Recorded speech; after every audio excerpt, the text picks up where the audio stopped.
In a world captivated by criticism, it's easy to overlook the groundbreaking technologies shaping our future. Let's shine a light on innovators who are propelling us forward.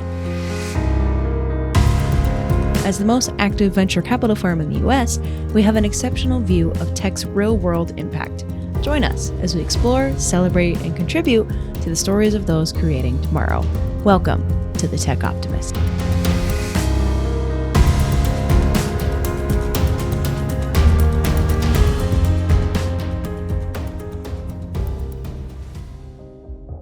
As a reminder, the Tech Optimist podcast is for informational purposes only, is not personalized advice, and is not an offer to buy or sell securities.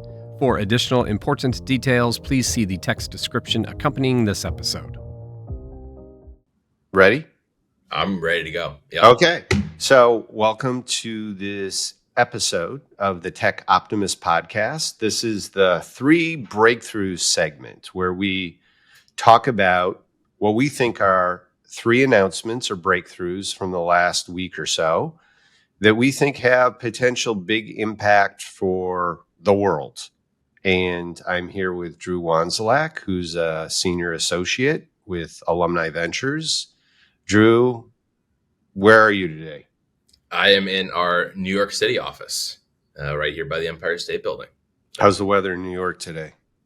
It's beautiful. It's been warm everywhere I've gone. Coming from Chicago, and it's practically short sleeves and shorts weather everywhere. So yeah, even in southern New Hampshire here today, I think it's 85. So we're definitely in the new season. Indeed. All right. So I think this week you go first. What's caught your eye? What's a big breakthrough that's going to change the world? So this is week 2, and I've already decided to stretch the rules of this didn't take long. 3 breakthrough segment here. My big announcement breakthrough is actually Neuralink getting approved, getting the green light from the FDA for a second patient. So as a reminder for everyone, Neuralink, this is the kind of Elon Musk brainchild, pun intended, that connects brainwaves directly to a computer. This was on my list too. Oh, this is on your list. No, it's good. You got first call, so good for you. Yeah. So, to recap, they put this in an initial patient, which was, I would say, semi-successful. There's been some issues with some of the wires getting detached, and so for the second patient, they're going to have to go a little bit deeper. But good signs, good signals that they're putting this in a second patient. And the reason I'm stretching the bounds a little bit here is because there was another announcement in the last week from UCSF, where they were actually able to restore bilingual communication with the brain-computer interface.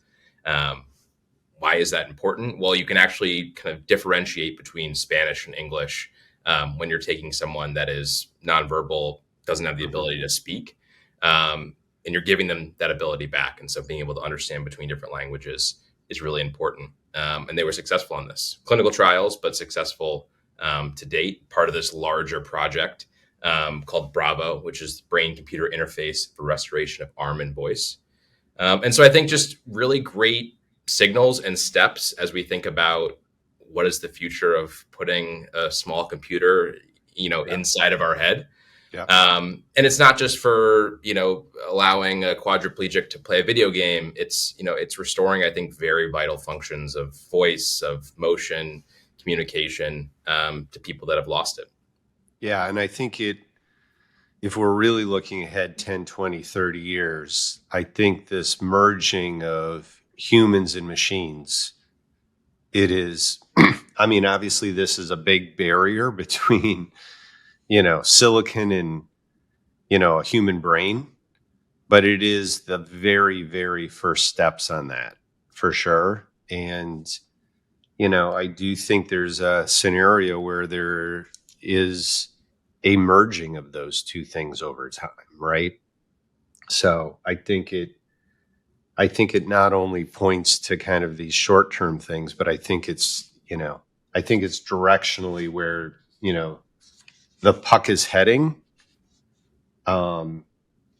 There's also was some really interesting news this week on other things dealing with the brain and brain mapping. And so I think we'll probably talk about that in probably more detail in future episodes. But I think there's a lot of really interesting work going on the interface, but also just understanding the human biological computer as well. So I think that's a good one. Yeah, and it's not nice to have. I mean, for so many people that are affected by this, where this would be a huge solution for them, I think understand the benefits of technology like this.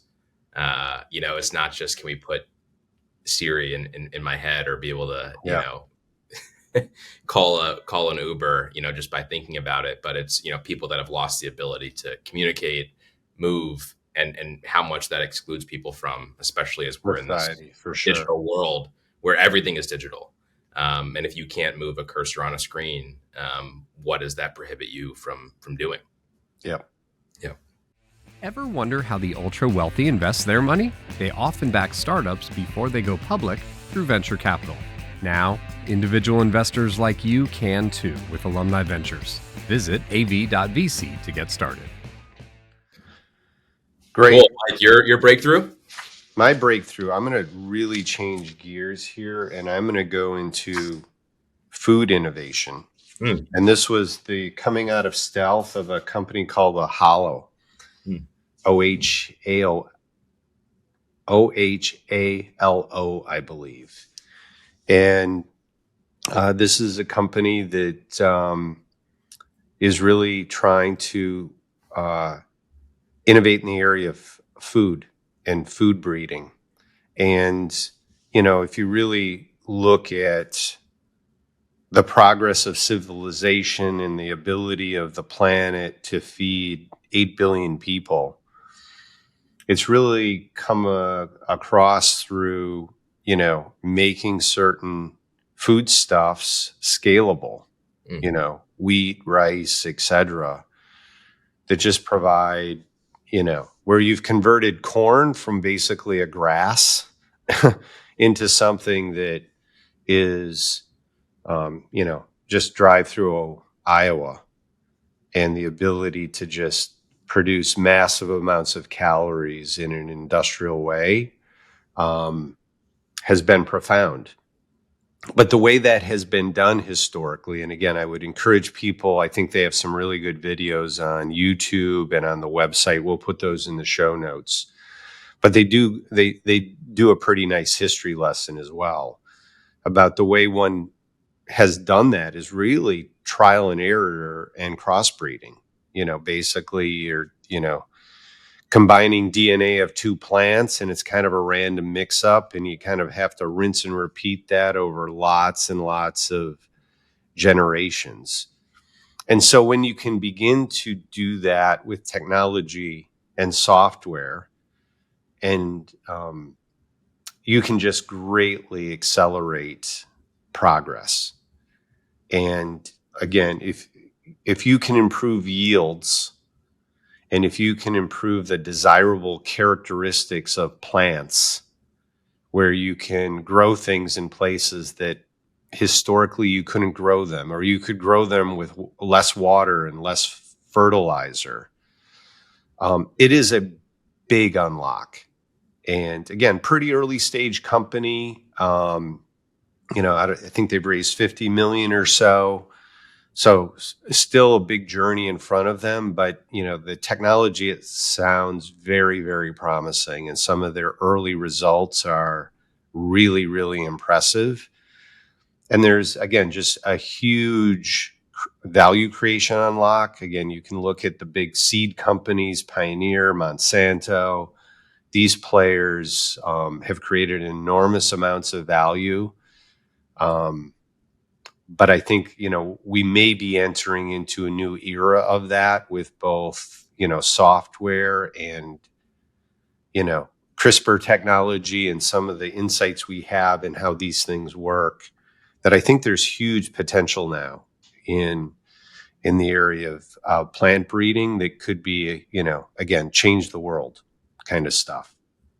Yeah. And, I live in the Midwest. You're from the Midwest. So when you mentioned like driving through the fields of Iowa, yeah, I think people that aren't in those environments don't realize just the scale that even just U.S. agriculture is at. And then in the tech world, you have this environment where you hear about, cultured meat or, cultured proteins, vertical farming, all these great innovations that I think are increasing access to food, sustainable food practices.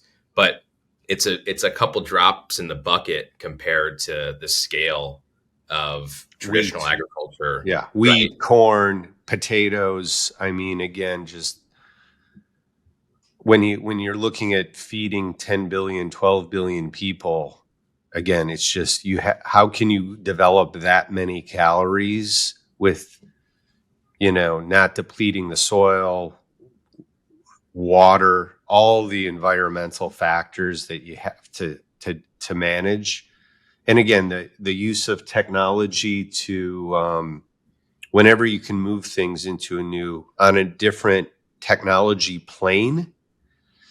We talked, I think, last week about the ability to kind of model in software things like proteins and small molecules instead of trial and error in a lab. This is, again, an analogous where can I do this through a technology platform as opposed to just out in the field, literally, bringing together two plants that happen to do better in a row, right? And again, and there is a really interesting book that I would also recommend, The Wizard and the Prophet. I may get the name may be a little wrong there, but it really looks at we'll get that right in kind of the show notes, but it really takes the history of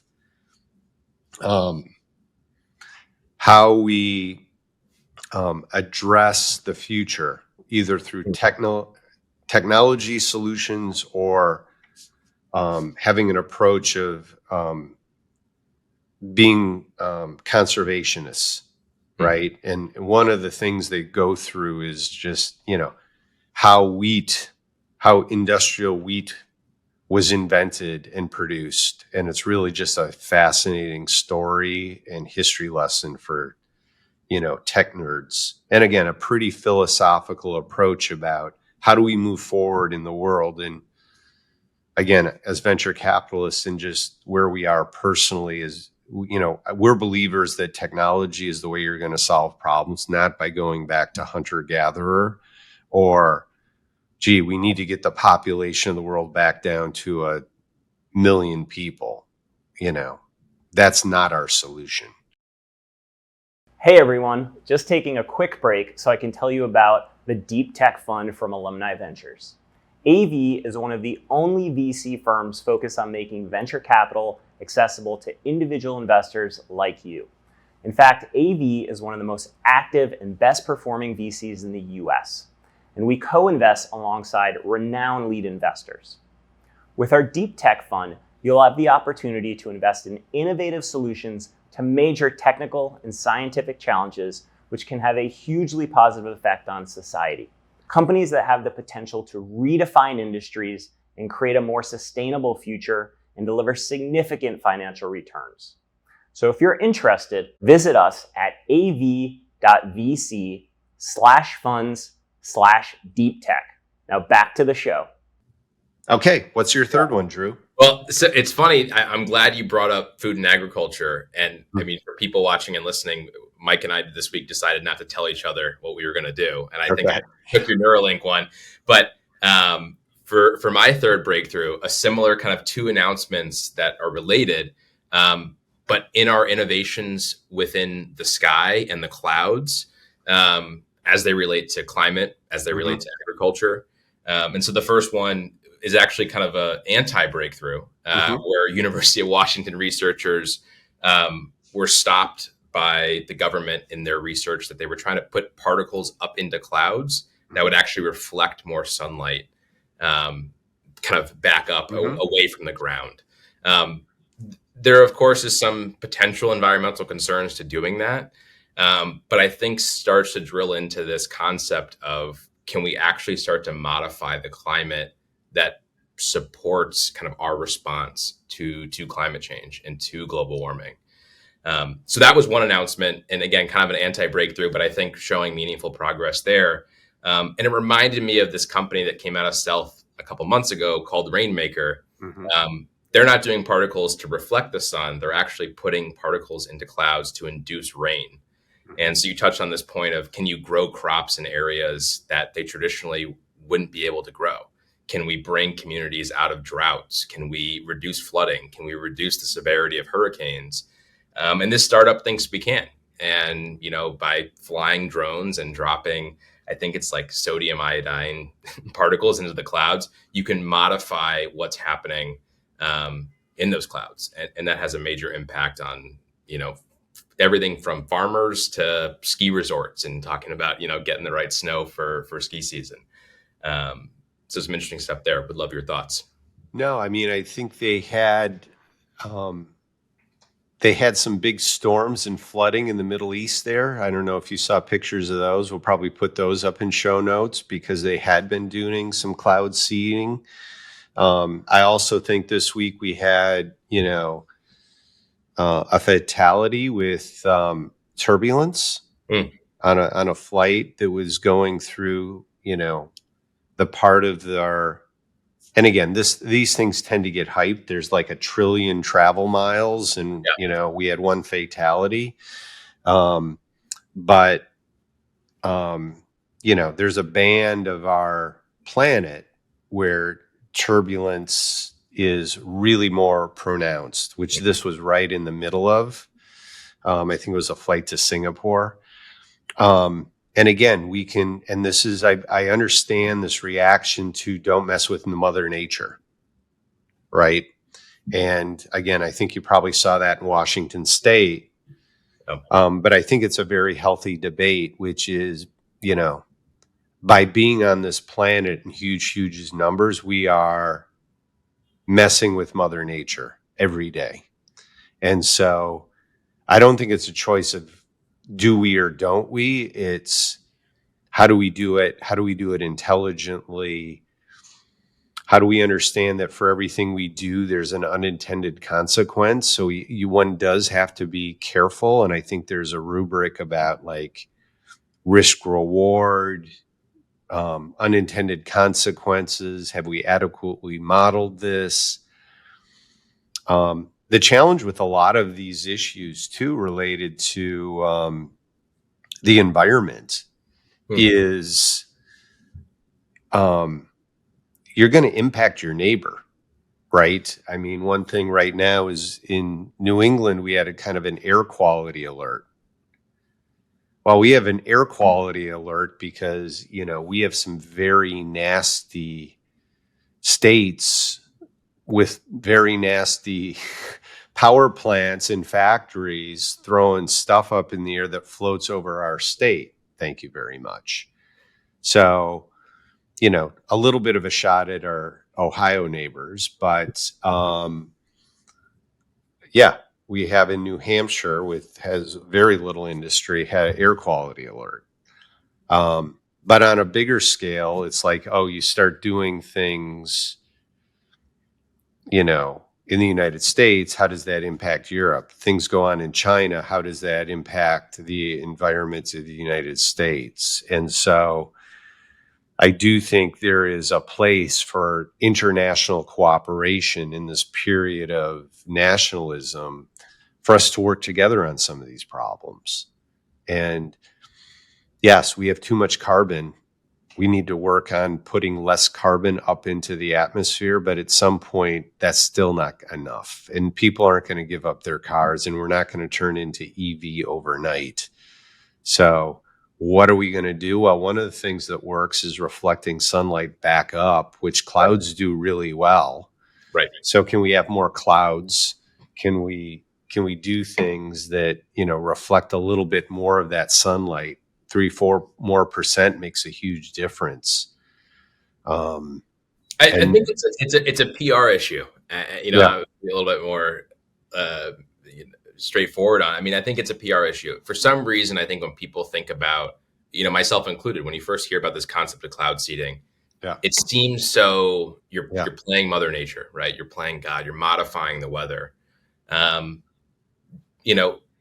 dams are like modifying Mother Nature, right? Like you're choosing, the flow of rivers and lakes.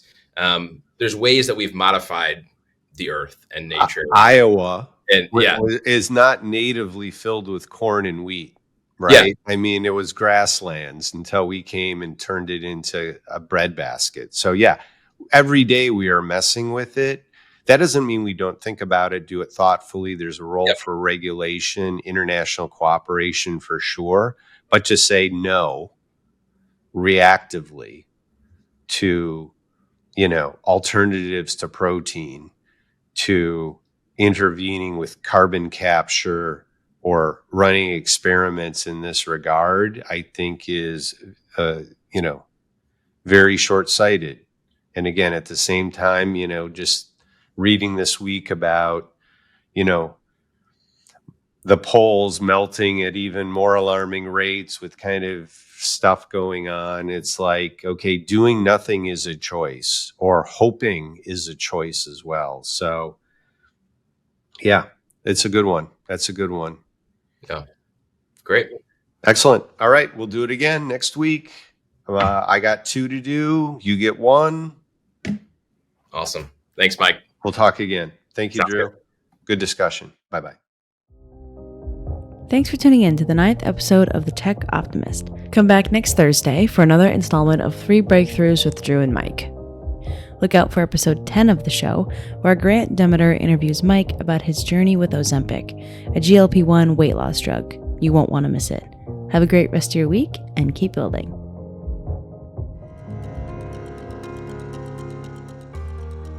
Thanks again for tuning in to the Tech Optimist. If you enjoyed this episode, we'd really appreciate it if you'd give us a rating on whichever podcast app you're using, and remember to subscribe to keep up on the weekly episodes. The Tech Optimist welcomes any questions, comments, or segment suggestions, so please email us at info@techoptimist.vc with any of those, and be sure to visit our website at av.vc. Thanks again. Until next time.